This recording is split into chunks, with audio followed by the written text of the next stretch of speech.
Google doesn't tell you everything because some truths are too powerful to be mainstream. They lied about the Gnostics and what they believed about Jesus. They said that the Gnostics don't believe in the resurrection, but that is not true.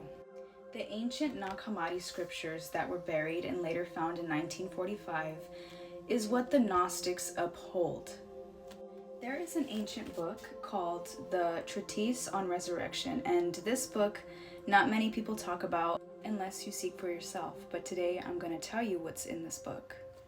In the Treatise on Resurrection, Jesus does rise, just not for the same reason that the church says. He wasn't the perfect lamb that was atoned for our sins. He was put on the cross because his message was too threatening, too real, and too divine. In the book of Judas, Judas wasn't really his betrayer. It was Jesus's choice so that he could go back to where he came from. But he was still, I guess you could say, persecuted for what he was speaking. Yeshua, Jesus, wasn't sent by the angry God of the Old Testament, Yahuwah, Yahweh, whatever name you want to call him, the demiurge God, okay? He wasn't sent by him.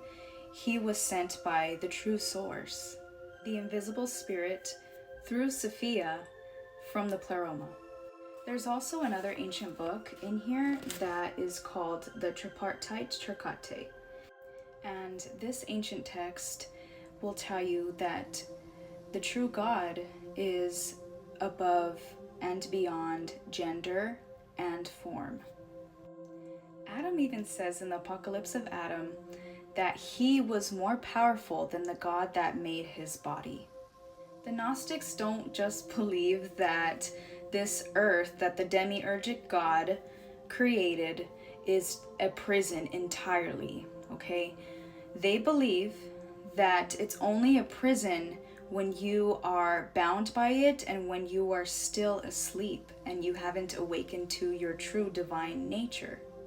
Mother Earth has a lot of beauty to it, so I wouldn't say that we reject it. We use it as a tool for our alchemy and our ascension, okay? Because Mother Earth has a lot to offer. What I would also like to say is that the Old Testament, yes, enforces Yahweh's rulership, but the law itself isn't entirely evil.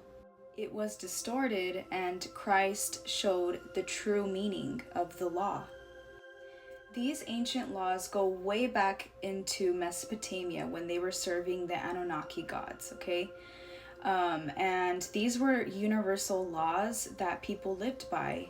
And the Hebrews pretty much upheld those laws, but turned it into, if you live these laws, you are serving Yahweh, okay?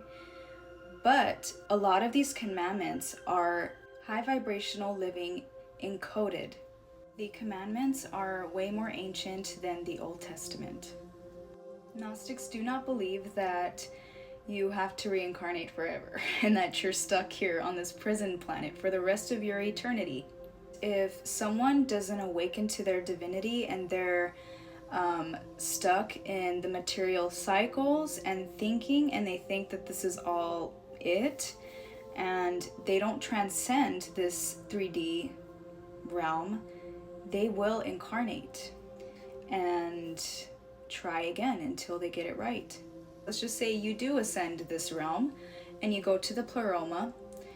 You can choose whether you want to come back and awaken the consciousness of people. The whole point of his resurrection was to show us, even while he was alive, he wanted to help us to understand that we can transcend this material realm and also return to source. So, for that being said, the Gnostics do not reject Christ. They remembered who he really was and who we really are. So, I hope that helps.